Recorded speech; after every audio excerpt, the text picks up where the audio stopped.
Hello YouTube. I've decided for my first public YouTube video I would do an album review. I've decided the first album I will be reviewing is Album by Yuno Miles. If you don't know much about Yuno Miles, born Miles Wahlberg in Detroit, Michigan, he is simply put a star in every way imaginable. Materializing out of thin air, record-breaking hits such as Fast Rap, Honey Bun, and Martin Luther. And now he's back to terrorize the music industry once again with a new project exploring with a smile the various pitfalls of love, money, and fame.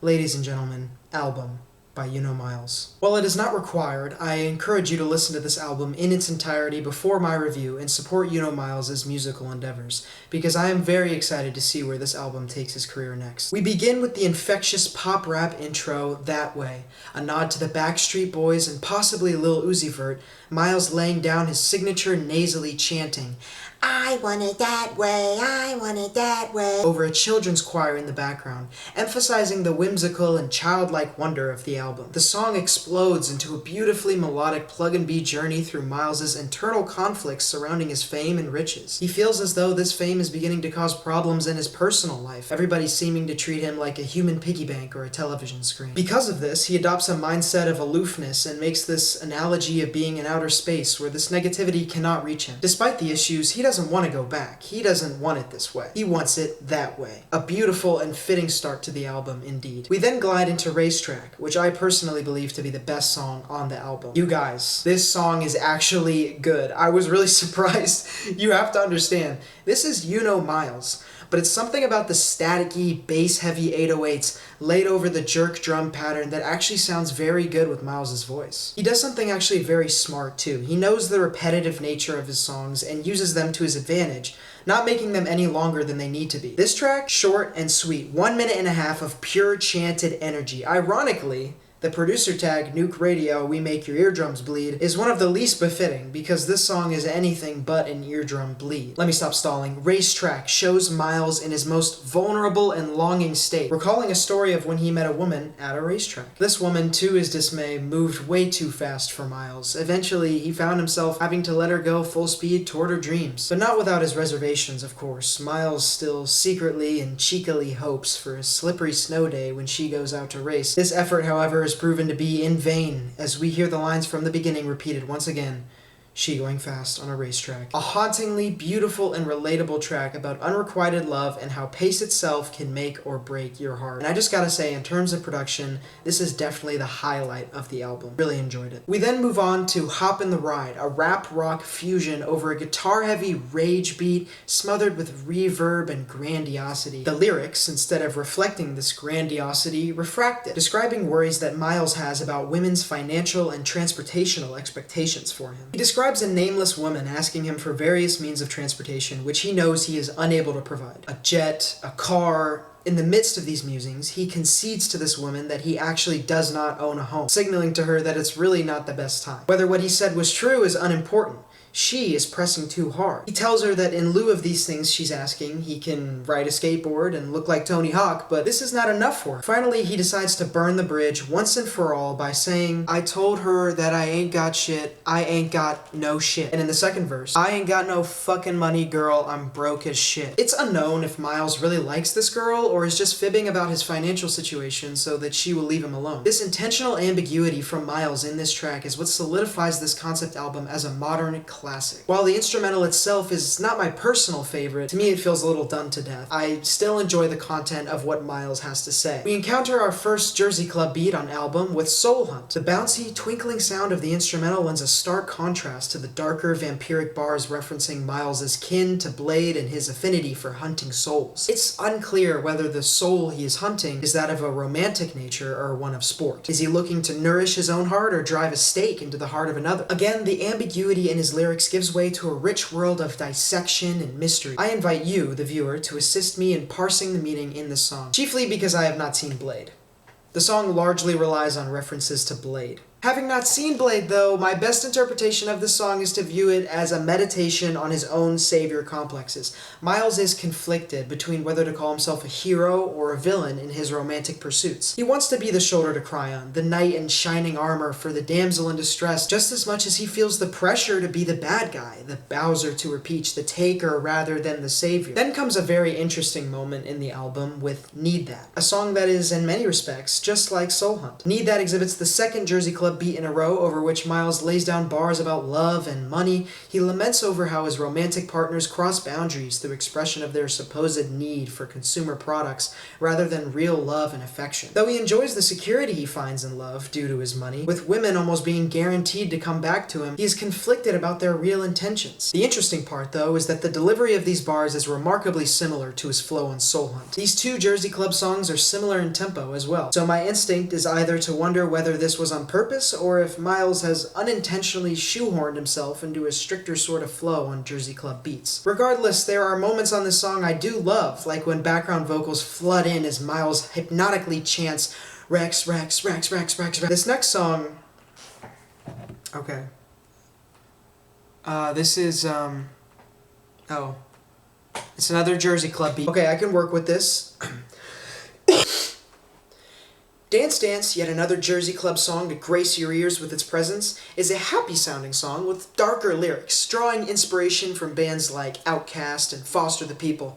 The song, while initially expected to be a shut-up-and-dance-with-me type of story, the reluctant male protagonist with a persistent female love interest begging him to dance with her, turns out to leave us with slightly less than a happy ending. Miles drops a bomb on the audience, revealing that the setting of this conversation was never on the dance floor, but in some type of chat room. It is revealed that this girl wanted not his terpsichorean company under the disco ball, but rather financial compensation. Miles tells us that he was eventually forced to block this girl before he rounds up the chorus for one final hurrah. This song blurs the line between true avoidant attachment and the genuine confusion brought on by a potential romantic partner secretly wanting more than what you're willing to offer. This next track is what I would call a turning point on the album, where Miles' comedic genius really shines through. Miles abandons the Jersey Club obsession from the previous three-track run to tell a new story over a more familiar plug-and-B-esque beat. The song's title, Tonight's the Night, may signal a darker, Dexter-esque narrative for the chronically online, until the song reveals itself over cheerful, arpeggiated Vox samples as a tribute to Secondhand Serenade's 2008 emo smash hit, Fall For You.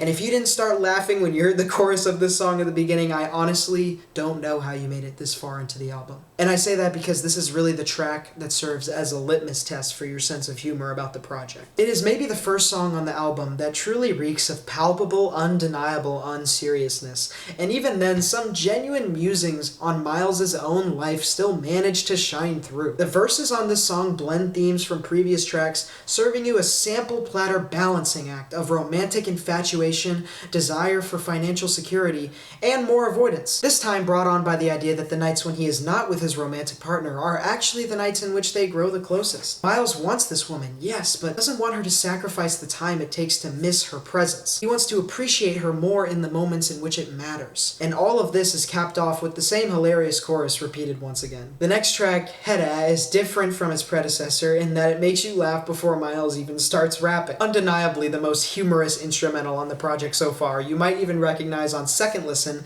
that the first bar of the song is cut off at the beginning by just one beat, effectively starting the song in 3/4, only to change it to 4/4 one bar later. This just adds to the humorous and disorienting juxtaposition between the last song's melodic, rhythmically predictable nature and this horrendous abomination of a song. I don't even know entirely if it was on purpose or not, since this album has other hilarious editing errors, which we'll get to. This is not to say at all, though, that the song is not easy to listen to. Miles makes this grating beat considerably more bearable, with hilariously feverish and panicked bars, each one ending with head ass. Over the course of the entire song, Miles is steadfast with this punctuation on each and every bar, save for two that still end with ass anyway. Within these bars, he seems to switch tumultuous tumultuously between relentless roasts of a nameless victim afflicted with various struggles such as bookhead ass, spoonhead ass, craphead ass, Mr. Crabhead ass, fake ass, butthead ass, etc., etc., to asking if he can borrow this person's truck and proclaiming himself as a rich head ass. I encourage you to look at the lyrics of the song while listening so you don't miss anything,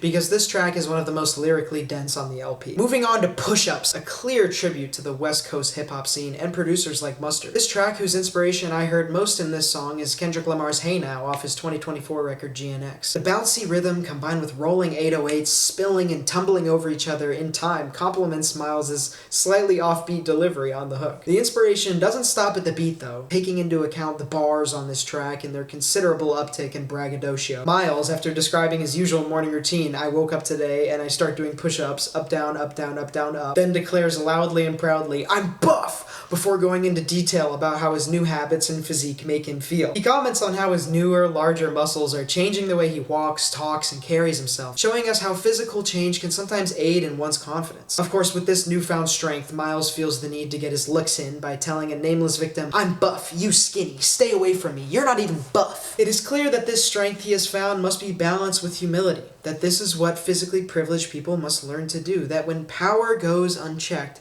bad things can happen. This song's protagonist, as we can assume, takes a while to ponder this possibility, as there is an entire 48 seconds of uncut silence at the end of the song, leading to an undeniably jarring start to the next track. The track in question, aptly titled with one word, Hi, is a salutational odyssey through Yuno Miles' feelings of competition with men who are in relationships and his desire for their companions. Miles tells this hypothetical other man that he often sees the man's romantic partner in various places, at which point he always says hi to her. He continues to mock this man by repeating hi over and over again. Hi, hi, hi, hi, hi, hi, hi, hi. This girl has told Miles to stop once before, but his pettiness in this song manages to get the best of him. Despite all else, he sees your girl and he tells her ass hi.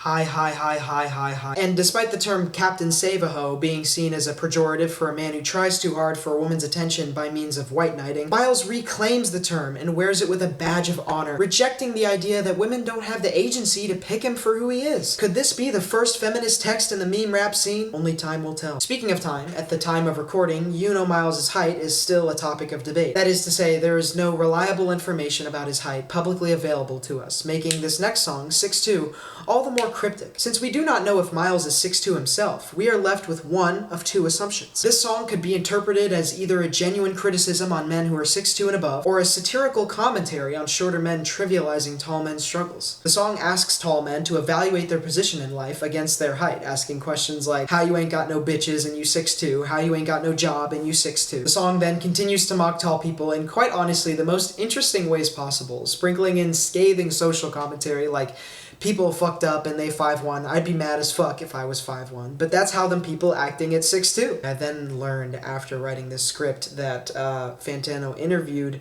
Yuno Miles, and he actually said that it was about his brother who is 6'2", and that he just does a lot of short people stuff.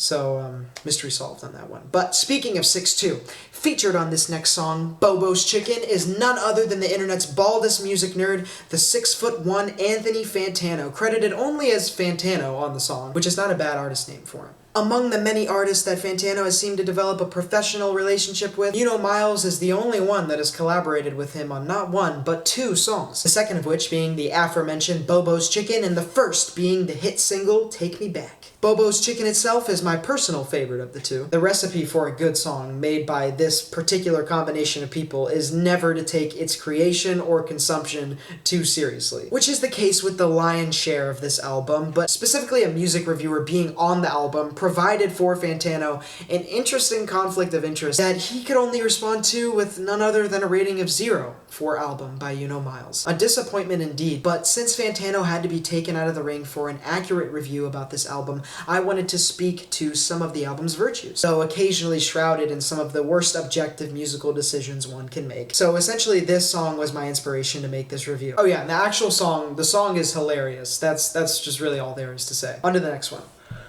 Well, The last one, unfortunately.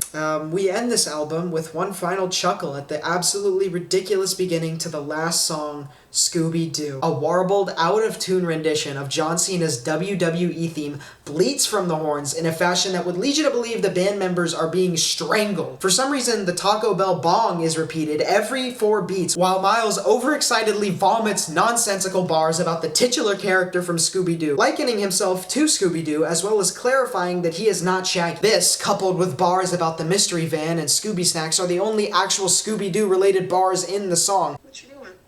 I'm filming a YouTube video. Oh yeah? I'm reviewing an album. Music album? What's it called?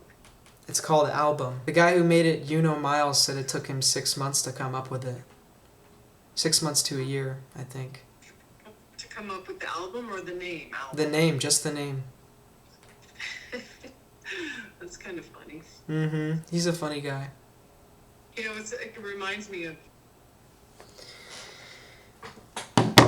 The rest of the lines, while still punctuated with Scooby-Dooby-Dooby-Doo, are about things like being at the top, his time coming up, and running off with women, as his last bar on the project states before it finally ends. At last, our ears can rest. To conclude, this is not a project that ever makes you consider the possibility that Yuno Miles could be taking himself seriously.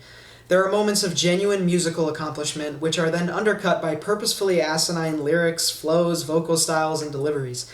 It's a fun listen if you are able to see the beauty in repetitive, impish, and quite frankly, annoying music. You know that Tig Notaro bit about something being repeated so much that it's not funny anymore?